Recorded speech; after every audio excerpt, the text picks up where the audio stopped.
Amigos, espero que le estén pasando muy bien. Y si no la están pasando bien, recuerden amigos que con trabajo, perseverancia, con esas ganas, todo se puede en la vida, amigos. Amigos, el día de hoy les tengo un invitado especial. Su nombre es Alberto, viene del canal Aventuras con Alberto. Alberto es un profesor en Vietnam, así es, en Vietnam. Y él está enseñando en Vietnam por más de 5 años, lleva como docente, como profesor. Y nos va a contar cómo es la cultura en Vietnam, como también cómo son los alumnos en Vietnam, de cómo son las escuelas y cómo es todo el proceso, ¿no? De las escuelas y la vida en Vietnam. Bueno, lo tenemos aquí como invitado, pero también para recordarles, amigos, que estamos en Spotify como Inca Hustler Podcast, donde vamos a hablar de diversos temas. Bueno, no hay que se le esperar tanto a Alberto, así que darle la bienvenida. Bienvenido Alberto al programa, bienvenido Alberto, bienvenido. Hola Alberto, ¿cómo estás? Hola, muy buenas, Inge, ¿cómo estás tú? Muy bien, yo estoy perfectamente. No, más bien muchas gracias Alberto por aceptar la entrevista. Me siento muy bien y me siento mucho mejor que estés en el programa, de verdad. Porque he visto tus videos de Vietnam y sé que tienes una amplia, cosas que nos quieres contar sobre Vietnam. Por supuesto, yo aquí estoy para servirte y servir a tu audiencia y voy a compartir toda la información que me pidas. Gracias Alberto, de verdad, una vez más, muchas gracias. Alberto, mira, yo sé que tú vives en Vietnam ya por más de 5 años, que yo sepa. Y también sé que eres profesor. Pero quisiera saber un poquito, antes de empezar, ¿no? Con Vietnam, ¿no? Y con tus viajes también alrededor de Asia, quisiera saber un poquito sobre ti.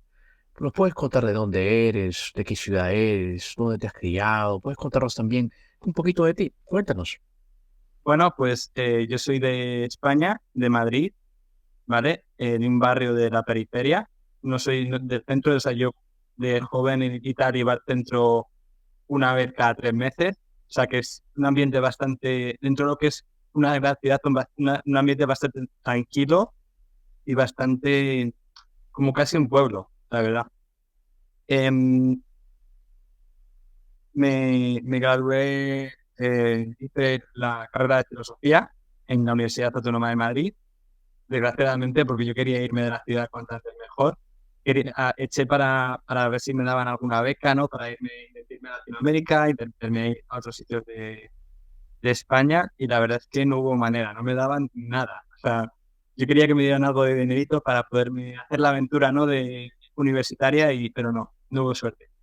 Entonces, bueno, cuando acabé la carrera, era la crisis económica en España y no había trabajo. O sea, no había trabajo de nada. O sea, yo lo único que quería era probar algún trabajo diferente y no me llamaban. Entonces, acabé yéndome a Reino Unido y me fui con una beca de la Unión Europea para ser voluntario en una asociación con jóvenes y familias.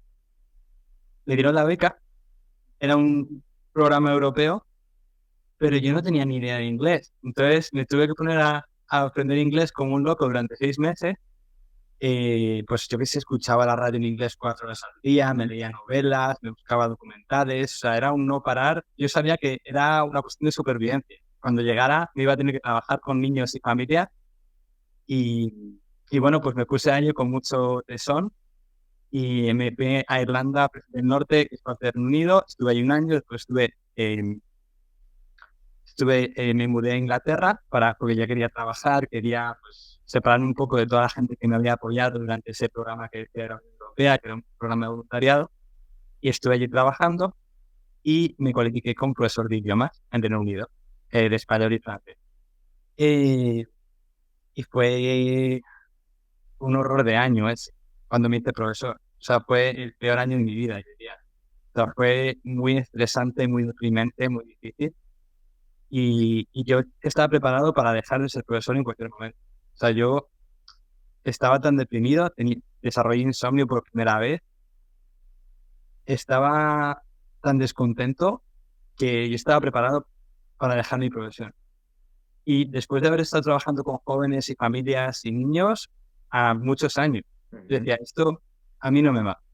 Y di con un par de personas que me contaron su historia, me dijeron que habían estado enseñando inglés en Asia. Entonces dije, ¿y cómo lo habéis hecho? Me dijeron, no, nosotros son cada uno por su cuenta, ¿no?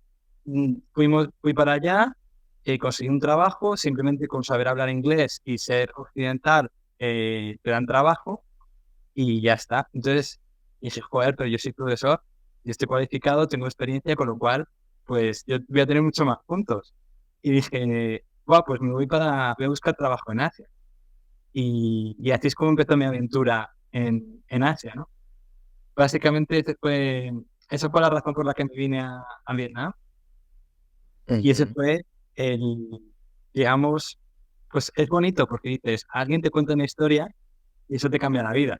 Y a lo mejor alguien que está viendo el programa en este momento escucha mi historia y de repente dice, narices, podría hacer yo lo mismo, ¿no? No sé, es algo bonito, ¿no? La comunicación y el compartir historias. Claro, por supuesto, porque tú estabas pasando mal en Inglaterra, como tú dijiste, ¿no? Enseñando familias y de repente te hablaron del Asia y eso cambió totalmente tu rumbo, ¿no? De tu profesión, ¿no? Como maestro, como profesor.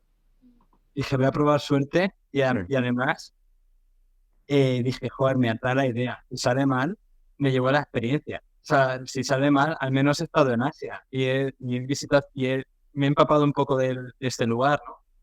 Y si sale bien, y al final ha salido bien, porque llevo aquí 6 años. O sea, ha salido Ujú. muy bien. No, sí, sí, eso es lo que veo, porque se nota que estás feliz en Vietnam. Pero antes de tocar Vietnam, tengo una pregunta, ¿y por qué la pasabas mal en Inglaterra? ¿Por qué no pasó todo bien? ¿Por qué fue eso? Bueno, la cualificación de profesor allí es durísima. O sea, es durísima. En mi clase había 30 profesores en potencia. Nos pagaban por hacer esa cualificación. No es que nosotros pagáramos, es que nos pagaban porque tienen falta de profesores en Inglaterra. Y 5 personas no acabaron el curso. O sea, te están pagando por estudiar y 5 personas no acaban. ¿Por qué? Porque es durísimo. ¿Qué cosas pasaban? Bueno, pues pasaban que tenías a gente observando cada una de tus clases, criticando cada una de tus clases todos los días. Pasaba que muchas veces no te dan el apoyo que requerías. Pasaba que los chavales, tu asignatura les daba igual y te lo hacías saber y aparte te veían como el profesor sustituto, ¿sabes? Como el profesor aprendiz. A mí qué me importa este tío, ¿no? Y en general, o sea, sobre todo, fueron sobre todo los primeros meses, ¿vale? Después ya te haces, aprendí a dar clases, me hacía con mis clases, me sentía competente a la hora de preparar clases y todo eso, pero digamos que los primeros 6 meses yo desarrollé insomnio, era la idea de tener que ir y enfrentarme a una clase de chavales que se portaban fatal, ¿sabes? Es decir, es que da igual lo que haga, y es que estoy todo el día preparando clases, todo el día metido en este marrón para que nada parezca que mejora, ¿no? Después de Navidades me cambiaron, o sea, ese curso incluye 2 lugares de prácticas. Tienes como unas prácticas cortitas al principio, como creo que son un par de meses, y después ya tienes como lo grueso, que son 4 o 5 meses. Entonces, en el primer colegio fue donde peor lo pasé, la verdad. Además es que me mandaron a muy, muy lejos a dar clase. Tenía que buscarme la vida para llegar allí, o sea, tenía que convencer a compañeros de ese colegio a ver si me llevaban en el coche. O sea, o sea, el día que me pillaba un par de autobuses, llegaba hora y media tarde, o sea, pasaron de todo. Y después en el segundo colegio, donde estuve 4 o 5 meses, ahí la verdad es que me fue mejor. eh, no sé, será la experiencia, Ujú. pero aún así tampoco me lleva a convencer. Ni el ambiente entre los profesores, ni los horarios de trabajo. O sea, yo veo los profesores que llevan 5 años dando clases y todavía tienen que trabajar todas las clases, o sea, perdón, todas las tardes para preparar clases después de su horario de trabajo, e incluso un día en el fin de semana. O sea, a mí me parece que eso no es vida. Entonces, yo me decidí que yo no quería eso para mí, que no sé qué iba a hacer, pero yo no quería vivir en estas condiciones. O sea, ¿qué puedes pensar? Esto es al principio hasta que aprendes, pero tío, una persona que lleva 5 años dando clases y todavía tiene que estar echando tardes, echando días, tiempo libre de fin de semana, en corregir cosas, preparar clases, ir a quedar con padres, a tener reuniones, que les pongan inspecciones, que te observan las clases y te evalúan. Y es que es una presión constante. Entonces Ujú. dije, joder, yo desde claro aquí, ¿no? No sé si en otro lugar, ¿sabes? Y de repente, pues lo que comentaba, ¿no? Y dije, Ujú. guau, pues esta idea parece una buena posibilidad, ¿sabes? Ujú. Ya veo la presión y todas esas cosas que había en Inglaterra, definitivamente, claro. Y bueno, y alguien te dijo sobre Asia y eso cambió tu rumbo de tu vida, en verdad. Cuéntame entonces, cuando llegaste a Asia, ¿a dónde fuiste en primer lugar? ¿Llegaste a Vietnam o llegaste a otro lugar antes? Cuéntanos. Me llegué a Vietnam. Esta historia la he contado alguna vez. No sé si Ujú. te puedo hacer un resumen. Tengo un vídeo, ¿vale? Explicando mi Es, llegada. Una llegada muy difícil también. O ujú. sea, vale, te voy a hacer un resumen, Sí, sí, porque sí. pero es una cuestión que es como de película. O sea, Mm, es la gente que vea tu podcast va a alucinar. Bueno, pues yo había conseguido un trabajo en Vietnam, en la zona que yo de playa, ¿no? Me han dado unas condiciones de trabajo, un sueldo, un horario. Me han dicho, vas a vivir con tal, vas a vivir en colegio con esos profesores extranjeros. O sea, me han dado una serie de condiciones. Y pues básicamente cuando llegué allí todo era mentira. O sea, cuando llegué allí el colegio estaba de construir, me metieron en un hotel muy barato, sabes, que era un hotel muy humilde para vivir, en donde no había nada alrededor. Eh, Me dijeron que me iban a pagar menos de lo que me han dicho antes de ir. Me dijeron que en lugar del horario que me han dado iba en un horario más amplio, incluyendo 6 días a la semana trabajando. O sea, básicamente eran unos estafados que se aprovechaban de gente un poco crédula para sacar dinero de ellos, básicamente para exprimirlos. Entonces, yo me di cuenta de esto al poco tiempo. O sea, yo llevaba 3 días y yo, cada vez que me decían algo, una sorpresa más, decir, no, es que trabajas 6 días a la semana. Y yo, pero si ya hemos dicho que tal. Me decía, no, no, ha sido un malentendido. Y después, vas a cobrar tanto. Y yo, pero si me habían dicho que, ¿cuánto? Ah, es que ha debido haber un malentendido. O sea, será todo el rato malentendido. Entonces ya hablé con un profesor, me comentó, mira, llevo aquí 3 meses, es una pelea constante, esta gente son unos mentirosos, tal. Entonces, eh, bueno, cuento así rápidamente, me han pedido el pasaporte para hacerme el registro con el colegio, en teoría, y yo al primer día se lo di sin ningún problema. Entonces, en el hotel me pidieron el pasaporte porque tienen que tomar una foto y enviarlo a la policía, es un proceso totalmente normal. Entonces, cuando llamé a mi jefa, me dijo, vete al colegio y pídeles el pasaporte. Cuando llegué al colegio, me dijeron, no te lo podemos dar. Y yo, pero oye, es mi pasaporte. ¿Cómo que no me lo puedes dar? Y dice, ya, lo siento, pero es que no te lo podemos dar. Entonces yo me quedé con cara de, esto no me está gustando. Entonces llamé a mi jefa, ella habló con ellos y me dieron el pasaporte porque tenía una razón, ¿no?, del hotel que me lo había pedido. Y me dicen, ¿y cuándo lo vas a traer de vuelta? Y yo, bueno, pues mañana, ¿no? Cuando venga a dar clase, tal. Y me dice, ¿no lo puedes traer esta tarde? Y yo, bueno, esta tarde voy a ir a dar clase al otro sitio y se lo doy a la jefa. Y me dicen, vale, vale, tal. Entonces yo a la que me dieron el pasaporte dije, esto no se mueve en mi bolsillo. Y esa noche me fui. De madrugada me cogí un taxi, pagué el hotel, cogí todas mis cosas. Al cuarto día de estar en Vietnam, me cogí un taxi y yo tenía mucho miedo. Yo no sabía, ese era un pueblo, o sea, yo no sabía si el taxista iba a conocer a la jefa, a la gente que me había llevado. Yo no sabía si Claro, claro. iba a llamar a esta empresa pagaba el hotel también. O sea, yo no sabía cómo me iba a salir mal, ni si me iban a acusar de algo. Es que yo no sabía hablar vietnamita, en ese pueblo casi nadie sabía hablar inglés. Wow. Y afortunadamente pagué el hotel. Los del hotel se portaron muy bien, me llamaron a un taxi. En el taxi tuve la grandiosa suerte de que sabía hablar un poco de inglés. Me llevó al autobús, esperó conmigo, yo creo que me vio la cara de miedo y de tensión, esperó conmigo a que llegara el autobús.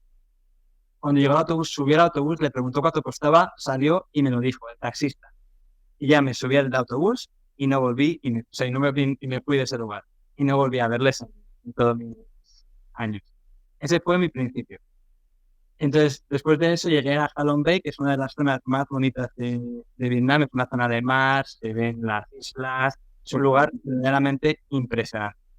No sé si tú estuviste en esa zona cuando estuviste por Vietnam. Ujú. Sí, sí.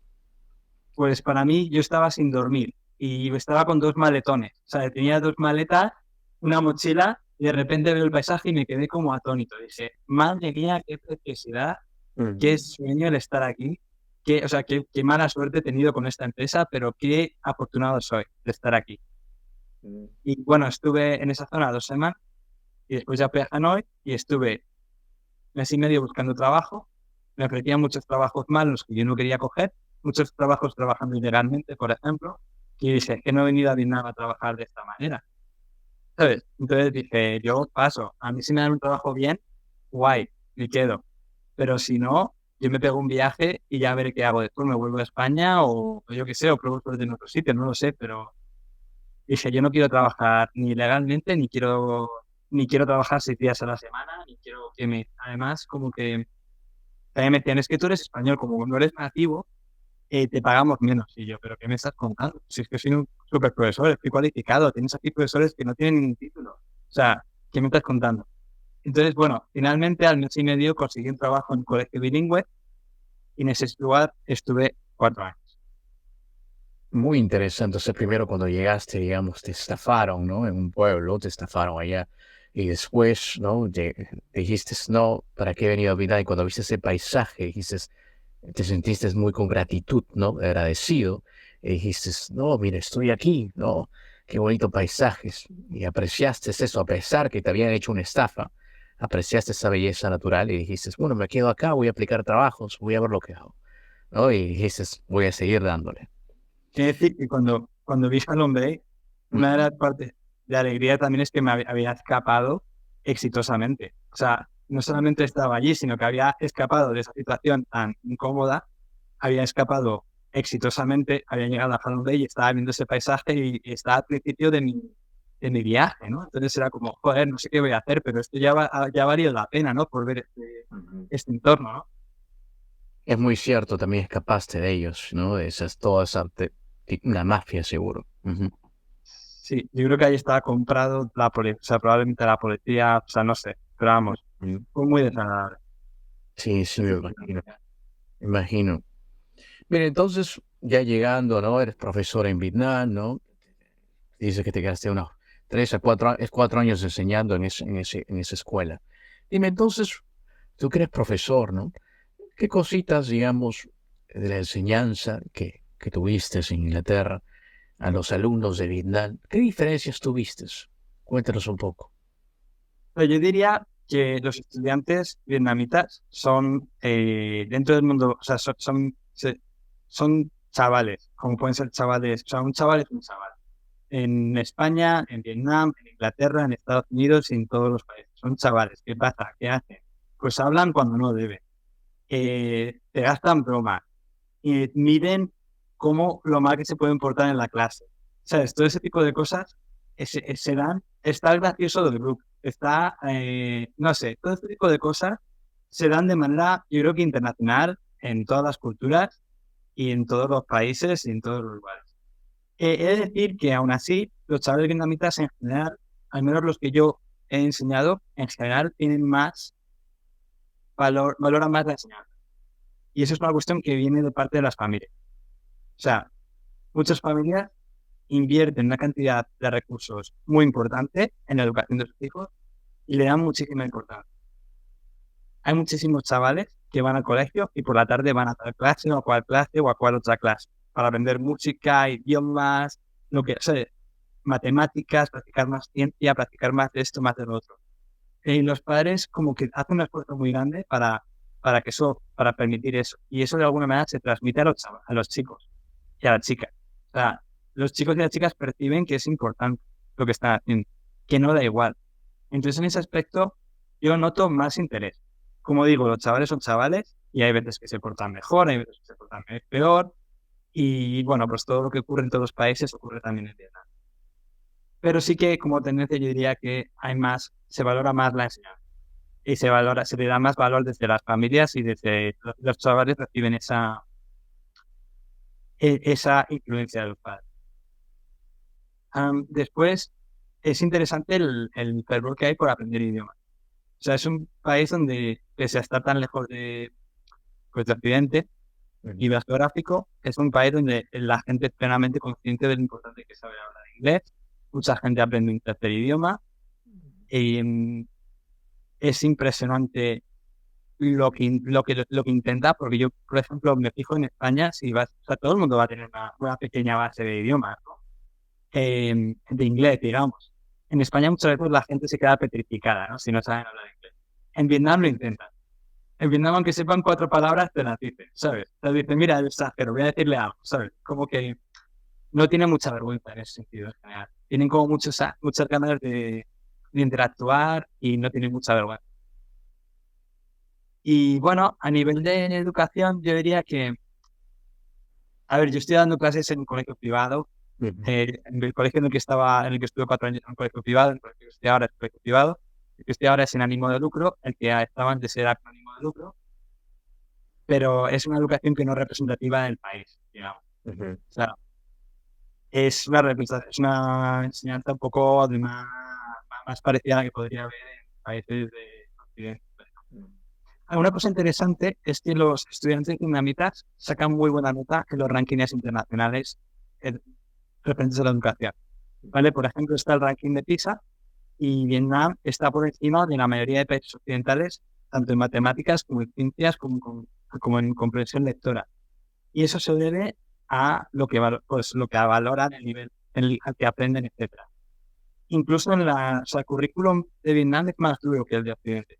O sea, en plan, el nivel de matemáticas de un niño a lo mejor de 12 años en Estados Unidos o en Inglaterra o en España, el currículum que estudian es más fácil en Occidente que en Vietnam, por ejemplo. Y eso permite pues que los chavales al final llegan más lejos. Aunque me imagino que les cuesta también más en cuanto a estudiar. Sí, muy interesante lo que dijiste, es muy interesante. O sea, son, digamos, más aplicados, ¿no? Los estudiantes vietnamitas. Excelente.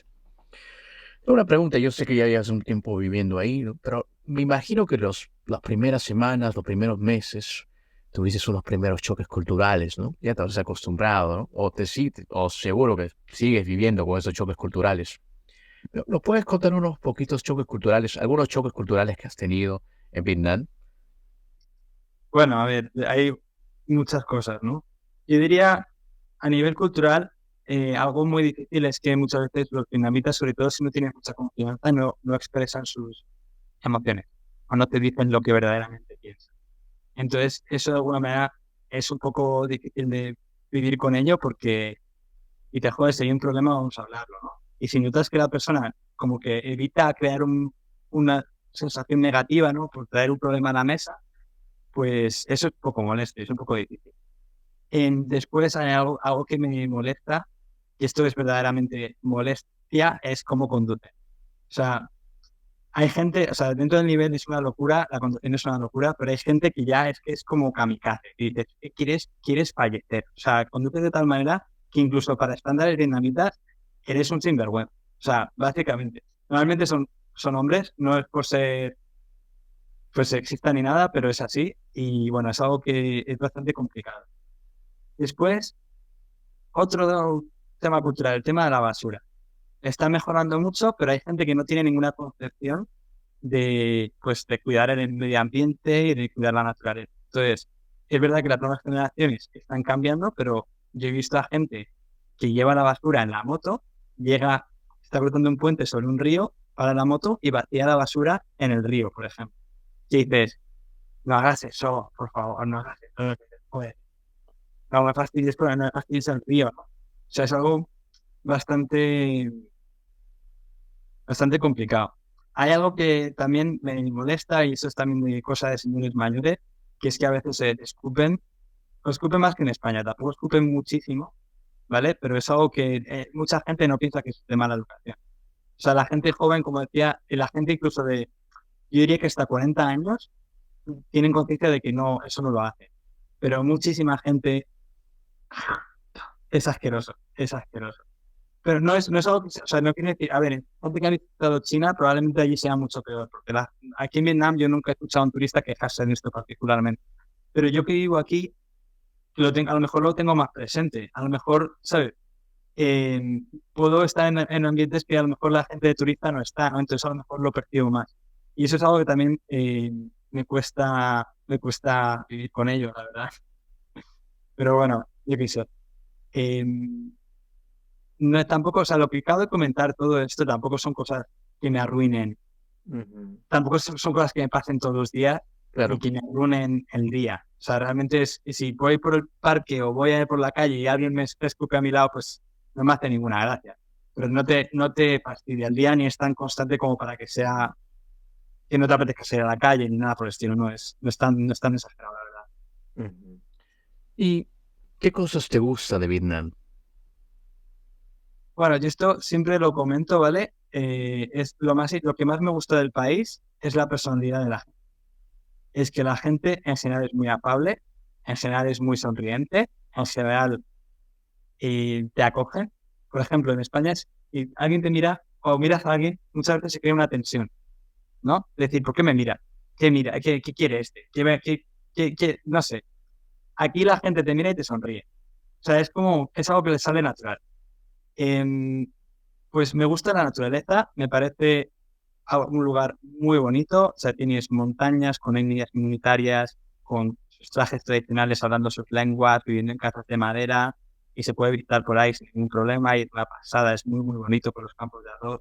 Después tienes el tema de Colombia que comentaba antes, que es una zona costera con islas preciosas. Después tienes zonas de ríos con paisajes completamente que te dejan sin respiración, es decir, estás metido en un valle con montañas alrededor, no sé, tiene una naturaleza preciosa. Después, a nivel histórico, me parece un país que ha tenido un par de narices para echar primero a los franceses, que era una colonia, o sea, Vietnam era parte de una colonia francesa, y después para plantar cara a Estados Unidos. Y ahora para decir, bueno, nosotros no nos quejamos con nadie, nosotros nos llevamos bien con todo el mundo, pero a mí que nadie me pida que me alíe con alguien en contra de alguien. O sea, son un país que tiene mucha independencia a nivel de su política exterior internacional. Y tanto China quiere de alguna manera incluirle como Estados Unidos también. Y Vietnam dice, no, no, yo no me caso con nadie. Yo me aprovecho de todos somos amigos y bueno, pues no pasa nada. Yo tengo buenas relaciones con ambos, pero no me voy a liar con nadie, ¿no? Por ejemplo. Me parece que a mí a nivel histórico y a nivel cultural me parece un país es cosa que me gusta, ¿sabes? Si viviera en otros países, mejor diría, es que no me gusta su rol a nivel mundial. No me gusta cómo actúan a nivel mundial. En el caso de Vietnam, yo pienso que es un país bastante pacífico y bastante razonable. Me gusta también que me puedo mover en moto por aquí, que siendo de una ciudad grande en el que me he tirado siempre muchísimas horas en el transporte público, pues aquí llego sé a qué hora salgo y a qué hora llego. Esto que digo es un poco en contra del medio ambiente, no lo sé. Pero verdaderamente para mí a nivel personal, a nivel práctico, me parece un placer el poder moverme en una scooter de aquí para allá por toda la ciudad. Y me gusta, y lo último que me gusta es la comida también. Cuando estaba en Reino Unido, echaba de menos la comida de España. Me parecía como que la comida de Reino Unido no era suficientemente buena. O sea, era como esto es un poco asiento, mucha fritanga, ¿sabes? Mucha comida, no sé, fish and chips, cosas así, ¿no? Era un poco asiento, ¿no? Y echaba de menos la comida de España. Pero en Vietnam, a ver, echo de menos la comida de España de una manera más emocional, pero realmente la comida aquí me parece que está muy bien, es comida muy sana, es comida que se hace a la barbacoa, cocida, no es fritanga, ¿sabes? Y después como no sé, la comida de aquí me parece que está muy rica también. Y eso yo creo que hace la lista de cosas que me gustan de De Vietnam, sí, sí, no, definitivamente. Vietnam tiene una comida muy rica y también su gente es muy amable, que he tratado con unos vietnamitas, sí, son muy amables, definitivamente. Dime entonces, viviendo ya buen tiempo en Vietnam, ¿no? ¿Cómo es el tema del lenguaje en Vietnam? ¿Se puede comunicar fácilmente uno en inglés o también tienes problemas ahí porque no todo el mundo habla inglés? ¿Cómo es? Cuéntanos un poquito. A ver, una persona en Vietnam puede vivir en inglés sin ningún problema. O sea, en el sentido de que de hecho, la mayoría de extranjeros que conozco no hablan nada de vietnamita. O sea, hay un porcentaje de extranjeros que sí quiere aprender vietnamita, pero la mayoría no hablan nada o prácticamente nada, o muy poquito. Todo depende de dónde te muevas, ¿no? Si vas a ir por la noche, pues los camareros van a saber hablar inglés. Si vas a una cafetería un poco en plan Starbucks o el equivalente vietnamita de una cafetería, es una cadena de cafeterías, los que te van a atender van a saber hablar inglés suficientemente bien como para servirte un café, preguntarte cómo lo quieres, etcétera. Sí, yo qué sé, si quieres ir a comprar a un restaurante, a lo mejor te puede costar. No todos los restaurantes tienen los menús en inglés. Pero al final con el traductor de Google como que puedes escanear la carta y más o menos ver lo que estás pidiendo, ¿no? Entonces yo diría que se puede vivir en inglés, pero que si sabes hablar algo de vietnamita, eso ayuda muchísimo, porque te permite interactuar con la gente, te permite regatear, te permite, pues, incluso tener conversaciones que pueden ser sencillas, pero que para ellos significan mucho, ¿no? Es decir, ¿estás casado? ¿O tienes hijos? ¿O de qué trabajas? ¿O cuánto tiempo llevas en Vietnam? ¿Sabes? Poder tener conversaciones de ese tipo con vietnamitas en tu idioma es algo que a ellos les hace mucha ilusión y a ti cuando estás haciéndolo también, ¿no? Entonces, yo creo que saber hablar vietnamita ayuda y te hace la experiencia más interesante. Yo estuve un par de meses con la moto durante el COVID, recorriéndome yo solo el norte de Vietnam y parando en todas partes y hablando con gente como podía en Vietnam, ¿sabes? Pero lo que tenía en Vietnamita me ayudó muchísimo. No me servía para hablar de filosofía ni de cosas así muy complejas, pero lo que tengo, yo diría que vale la pena aprenderlo si uno viene aquí. Me imagino. Sí, sí, sí, definitivamente. He escuchado también algunas personas que me dicen, no, que eran profesores, me acuerdo, y me dicen que sí, con el inglés uno puede movilizarse en Vietnam, definitivamente. Pero claro, aprender el idioma local es esencial para entablar una mejor relación, ¿no? Y también sumergirnos, ¿no? En la cultura en Vietnam. Dime, ¿y cómo es una relación con una vietnamita? ¿Cómo es una relación? ¿Cómo son? ¿Puedes contarnos un poquito? Yo sé que cada persona es diferente, pero habrá tal vez alguien se semejarán, ¿no? Como cultura, como personas. Cuéntanos un poquito. Pues a ver, yo he tenido un par de relaciones, ¿vale? Em, Son dos personas muy diferentes entre sí, aun siendo ambas dinámicas, son muy diferentes. Diría que lo que tienen en común es que son muy cooperativas dentro de la relación. Es decir, tienen una actitud de buscar soluciones más que de crear problemas, por ejemplo. Que si se enfadan, se enfadan. O sea, te quiero decir, no es que sean angelitos, que nunca se enfadan ni nada por el estilo, pero diría que la actitud general es la de buscar soluciones y, y bueno, pues ser prácticos, ¿no? En la relación. También diría que son gente muy comprometida, en el sentido de que yo, por ejemplo, la confianza que me han dado a mí estas chicas, pues cada una de las relaciones, ¿no? Yo nunca la he sentido en otro país. En plan, yo he estado, pues en mi vida anterior he estado con alguna española, con alguna británica, no sé. Yo nunca me he sentido que la persona está tan comprometida con la relación como he estado cuando estaba con una chica vietnamita. Diría que son gente que, bueno, como ya, a lo mejor no tanto describiendo la pareja, ¿no? Pero diría que como personas son gente que se cuida mucho, que, por ejemplo, el cuidado facial es algo, en Vietnam es algo completamente universal. O sea, son personas que quieren estar sanas y quieren estar guapas, es decir, se cuidan muchísimo. Y eso es algo que yo creo que prácticamente todas las personas, todas las chicas vietnamitas que he conocido, se cuidan mucho en ese sentido. Y bueno, son gente que le gusta comer en casa, que le gusta comer pues bueno, pues cenar en pareja, les gusta tener pues una cena cocinada en casa con bastantes comidas, y les gusta que cocines, como es normal, ¿no? Les gusta que tengas detalles. Yo diría que son románticas, no, o sea, son gente que, pues sí, que todavía creen en el sueño de una pareja y de estar en plan romántico, de tener detalles y de, pues a lo mejor, depender uno del otro, ¿no? No sé, yo tengo la sensación de que es un poco complicado lo que voy a comentar porque no tengo claro lo que estoy diciendo realmente, pero siento como que la gente en Europa es como más despegada y que a lo mejor hay menos romanticismo. Y que aquí, pues la gente tiene mucha ilusión.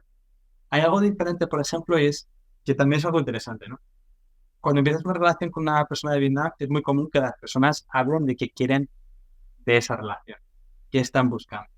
Se habla de eso antes de, a lo mejor al principio de la cita, o incluso antes de quedar. O sea, es algo muy extraño, ¿no? En España, por ejemplo, primero tienes una cita, si ves que va funcionando, si seguís quedando y seguís estando felices, tal, a lo mejor surge la conversación de esto dónde va, ¿no? Ahí en Vietnam, aquí en Vietnam, esas situaciones muchas veces ocurren al principio, antes de que haya nada, básicamente. ¿Por qué? Porque quieren saber si sois compatibles. Entonces, Ujú. una vez digamos, oh, somos compatibles, y sepan un poco de ti, en plan de a qué te dedicas, que eres una persona más o menos trabajadora, que, o sea, que ves un buen partido, lo que sea ya, ahí después las emociones se pueden ir, pueden volar y puede surgir lo que surja, ¿no? Pero es como que existe esa actitud inicial que es racional y es incluso calculadora, es decir, esta persona me vale, ¿sabes? Es algo curioso. Sí, sí, Ah, sí, entiendo. ujú. Bueno, Alberto, muy interesante lo que has dicho, ¿no? Así que alguno que está echando el ojo a una vitamita ya tiene una idea, por supuesto. Estoy seguro que sí. Se da muchas veces, o sea, yo creo que de hecho, Ujú. la verdad, no quiero tampoco que la gente se cree películas, porque muchas veces, o sea, yo he visto casos donde no ha funcionado la pareja de extranjero y chica vietnamita, yo he visto casos donde a lo mejor han hablado por internet, estaban ya súper enamorados, tal y cual, y de repente se conocen y no funciona, no fluye, y no son del uno para el otro, y es una discusión y han perdido un montón de tiempo, y bueno. Pero yo diría que en general, yo creo que hay compatibilidad, en el sentido de que muchas veces los chicos occidentales a lo mejor tienden a ser más colaboradores, tienden a ser más, no sé, mientras, y muchas veces, yo por ejemplo en España sentía, por lo que te decía antes, de me falta a lo mejor sentir más el compromiso de la otra persona, o sentir más el sentir que la otra persona tiene una actitud de, bueno, pues vamos a trabajar por esto, vamos a buscar la solución, vamos, ¿sabes? Y en ese sentido, pues con una persona como yo que diga, joder, pues es que no he tenido mucha suerte y tal y cual, de repente dice, joder, es que me impresiona el nivel de compromiso. Esto que estoy diciendo es una generalización, por supuesto, no todas las chicas son así, pero es cierto que yo veo una cierta compatibilidad entre cultural, digamos, entre ambas posibilidades. Lo entiendo. Mira, Alberto, yo sé que tenemos unos cuantos minutitos, así que he creado un cuestionario con unos colegas psicólogos para saber un poquito más de ti. ¿Estás listo para las Bueno, preguntas? sí, sí, dale, sin problema. Ok. Esa es la primera pregunta. ¿Qué le echarías tú a tu pizza? Cualquier cosa que le quieras echar a tu pizza la podemos echar. ¿Qué le echarías tú? Bueno, yo le echaría carne picada, barbacoa, queso y salsa, pues eso, salsa barbacoa y carne picada. Eso, lo que acabo de decir. O sea, barbacoa y carne picada, entonces. Y queso. Eso, me imitas un poquito, ¿no? Bueno, Y y tomate, tomate también. claro. Salsa de tomate. Ujú. ¿Cuál es tu película o serie favorita? Mira, me gusta mucho una serie que se llama Sons of Anarchy. No sé si te suena. Es una serie de moteros y, me gusta mucho la banda sonora.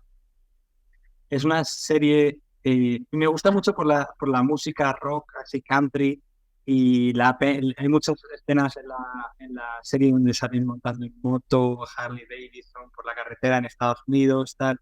Hay muchos conflictos, tanto familiares como emocionales, como, no sé. Eh, es una serie que me gustó mucho y que aún sigo escuchando la banda sonora en casa. Interesante. ¿Qué te asusta o qué te da miedo? Tal vez una situación, un animal. Muchas veces, muchas veces me da miedo la sensación de pensar en el futuro. De decir, ¿a dónde voy? ¿No? ¿A dónde me dirijo? A nivel tanto, pues muchas veces, tanto laboral como a nivel romántico, como a nivel de, pues, dónde voy a vivir, no sé, todo ese tipo de cosas como que me causa mucha incertidumbre y aparte no lo tengo claro, entonces eso es lo que me hace sentir incómodo. No diría miedo a lo mejor de terror, pero sí comodidad. Es decir, pues eso, no sé si estoy tomando las decisiones correctas porque no tengo claro a dónde voy. Hay gente que parece que lo tiene claro y yo quiero tener una familia y quiero trabajar de esto y quiero vivir en este tipo de lugar y yo no lo tengo claro y la verdad es que eso a veces me cuesta vivir con ello. Interesante. Cuando tú vuelas en un avión, ¿te gusta estar en la ventana o en el pasillo? Si el vuelo es corto, en la ventana. Si el vuelo es largo, en el pasillo. Mm. ¿Cuál es la mejor manera de viajar para ti? ¿En un auto, en un bus, en un barco, en un tren, en un avión? ¿Cuál es la mejor manera para ti para viajar? ¿O en bicicleta? ¿O a pie? A ver, yo diría que son diferentes maneras de viajar y que todos los medios de transporte son necesarios. Si me tengo que mojar, disfruto mucho viajando en moto, la verdad. Es algo que da mucha libertad, te permite ver el paisaje mejor que si vas en un coche y te permite ver a la gente, incluso saludar a la gente. O sea, es como que no hay tanta distancia entre un motero y la persona que está andando por la calle como la hay entre una persona que va en un coche y la persona que está andando por la calle. Es como que hay una barrera más firme, ¿no? Pero bueno, si tuviera tiempo, sería andando. O sea, a mí me gusta mucho andar, he hecho muchísimo senderismo y es verdad que andando recorres menos cantidad de kilómetros, pero es algo que es una aventura en sí mismo. O sea, una vez te pones a andar con una mochila, te puede pasar de todo y va a hacer, sobre todo, muchas cosas memorables, probablemente. ¿Cuál es tu olor favorito? Mi olor favorito, pues, eh, mira, te voy a decir un olor que hoy he hablado de él. No sé si es mi favorito, pero es un olor que me gusta mucho. Son las judías pintas con chorizo que me hizo mi padre el verano cuando estuve en España. Me las hizo antes de irse a trabajar, a las 8:30 de la mañana. Yo me desperté y me las desayuné. Me tomé 2 platos de judías pintas con chorizo para que eso no es un desayuno. O sea, eso es una bomba. Pues cuando contaba a la gente decía, pero ¿qué dices? Tú eres un loco, ¿qué haces desayunando eso? Pues, joder, qué bueno. Es que no puedo evitarlo, ¿eh? O sea, yo no fue premeditado. Fue en plan, es que me desperté, había ese olor y es que, madre, esto es irresistible. No, sí, tienes razón, por supuesto, de los judíos con chorizo, por supuesto. ¿Cuál es la aplicación más usada de tu teléfono? Yo diría que YouTube, demasiado, o sea, vídeos, noticias, geopolítica, escucho la radio en YouTube, o sea, es como que veo la televisión en YouTube, es como que es demasiado, vamos. Yo creo que debería dejar el teléfono más tranquilo, pero sí, YouTube. Hmm. ¿Te gustan los libros de papel o prefieres ahora los audiolibros? Pues me he pasado a audiolibros, la verdad. Eh, Mira, no sé si se ve por aquí, tengo un montón de libros por aquí y la verdad es que la mayoría los he tocado muy poco. Los leo en papel cuando tengo insomnio. Si no duermo por la noche me levanto y me abro un libro en papel y leo en papel. Pero si no, es verdad que los audiolibros, am, digamos que te permiten limpiar la casa y leer a la vez. O te permiten andar por la calle y leer a la vez. O ir en la moto y, bueno, eso no se debería, pero ir en la moto y leer a la vez. Y bueno, pues eso. Yo diría ambos, pero audiolibro es algo nuevo que estoy utilizando. Alberto, ¿algún día tú pensaste cambiar tu nombre o siempre te gustó? Bueno, cuando era pequeño había otros nombres que me atraían más, sobre todo nombres de futbolistas, ¿sabes? En plan, cuando era pequeño estaba en Real Madrid, no estaba Roberto Carlos, que era un jugador brasileño, que era un defensa que a mí me gustaba mucho, entonces yo decía, joder, es que me gustaría llamarme Roberto Carlos. También estaba Raúl, también era muy importante, ¿no? Para la quinta de mi generación, ¿no? Para los chavales que éramos chavales en esos años. Pero bueno, después también hay una parte de mis apellidos, ¿no? Alberto, mi segundo apellido es muy poco común. Mi segundo apellido es Agrela y es muy poco común. Entonces, a veces como que hemos hablado de la posibilidad de cambiarnos el orden de los apellidos, por ejemplo, para que ese apellido no se pierda. Pero bueno, no lo vamos a hacer porque sería demasiado lío. Pero bueno, pues eso es también una parte de cambiarse, ¿no? ¿Alguna locura que has hecho y tal vez no se la has contado a nadie para que nos puedas compartir? Una locura, una travesura, cuéntanos. Bueno, no sé si es una locura, pero bueno, no sé si es una travesura, pero em, uno de los recuerdos más memorables que tengo en la vida fue cuando me fui con un colega, de un amigo de España, con muy poco dinero en el bolsillo. Nos fuimos un fin de semana a la montaña, nos colamos en el tren, o sea, nos fuimos sin pagar, y llegamos, andamos como 40 kilómetros hasta unas en la montaña. Nos subimos la montaña hasta arriba, andando encima de arbustos, no había camino hasta allí, estábamos básicamente escalando al pico, dormimos ahí arriba, volvimos, cuando volvíamos a casa, en el tren, el interventor nos pilló, nos echó del tren, estuvimos una hora esperando al fin de tren, nos volvimos a subir al tren, nos volvieron a pillar, nos volvieron a bajar, o sea, fue una tremenda locura. Diría que eso a lo mejor no suena muy locura, pero para mí fue una locura. Como que potabilizamos agua de un riachuelo que había. Cocinamos utilizando pastillas de encendido en latas. O sea, fue una locura. Estuvo muy bueno. Qué bueno, gracias por compartirnos. Del número del 1 al 10, ¿qué número piensas que estoy pensando? El 7. Está cerca por ahí. Pensé en el 5. Hmm, muy bien. Alberto, ¿qué piensas que hay después de esta vida? Yo pienso que hay vacío. Pienso que nos morimos, los gusanos se comen nuestro cuerpo y que ya está. Es como lo que hay después de la vida es lo mismo que lo que había antes de la vida. Entiendo. Ujú. Alberto, si tuvieras que describir tu vida hasta el día de hoy, ¿cómo tú describirías tu vida? Y ya que ha sido una aventura y que he tenido y que ha sido una aventura afortunada, que he tenido muchos problemas, pero que cada uno de los problemas me ha llevado finalmente a un lugar mejor del lugar en el que estaba antes de tener el problema. Eso es lo que yo diría. Y que de paso, pues he tenido una vida que me lo he pasado bien. Pero diría, es una aventura. Con problemas que me han llevado a lugares mejores. Y me han hecho desviarme de mi ruta y me han hecho acabar en un lugar mejor del que yo venía. Wow, muy interesante. Estoy seguro que con estas preguntitas, si alguien presta atención, sí, va a saber un poquito más de ti. Totalmente sí, ¿eh? Ujú. Bueno, Alberto, yo sé que ya llevas un buen tiempo viviendo en Vietnam, eres profesor, pero te hago esta pregunta. ¿Tú piensas retirarte en Vietnam? ¿Vivir, es decir, vivir hasta tus últimos días en Vietnam? ¿O todavía no sabes? Cuéntanos. Bueno, yo diría que no lo sé. No me importaría. Mm, Es un lugar donde yo lo percibo como mi hogar. España nunca lo he percibido como mi hogar. En el sentido de que no sé si, o sea, bueno, por lo menos mi experiencia no es sentido que fuera un lugar en el que me sintiera suficientemente a gusto. En Inglaterra tenía claro que ese no era el lugar donde me iba a quedar.